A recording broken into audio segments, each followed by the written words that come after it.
Il-Prim Ministru Robert Abela inawgura dar residenzjali fil-komunità għal persuni b'diżabilità. Dar Madonna ta' Pinu fajn CLM b'investiment ta' 800,000 euro. Il-Gvern permezz ta' Aġenzija Support investa 400,000 euro għal perjodu ta' 3 snin, wara li l-Fondazzjoni Arka li tmexxi din id-dar xtrat il-proprjetà u rranġata b'investiment ta' 400,000 euro biex tkun abitabbli.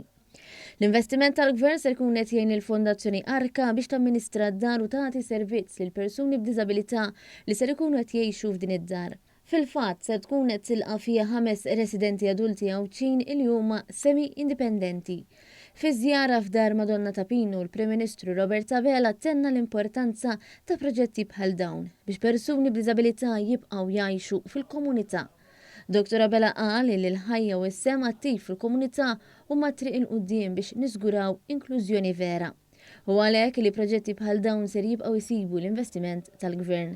Fil-waqt li jeħtieġ li nkomplu nibnu djar residenzjali ġodda fil-komunitajiet għal persuni b'diżabilità, qed ninvestu f'aktar servizzi ġodda ta' assistenza personali u skemi li bihom persuni b'diżabilità ikunu jistgħu jibqgħu jgħixu ħajja attiva fil-komunità li trabbew fiha. Fondazzjoni Arka li tmexxi din id-dar għandha wkoll żewġ residenzi oħra li huma dar Arka li toffri servizz residenzjali u respite kif ukoll dar Ġubilew tal-Ħniena li hija wkoll dar residenzjali. Flimkien mal-Prim Ministru kien hemm il-Ministru għall-Inklużjoni Giulia Farrugia Portelli u l-Ministru għall-Għawdex Clint Camilleri.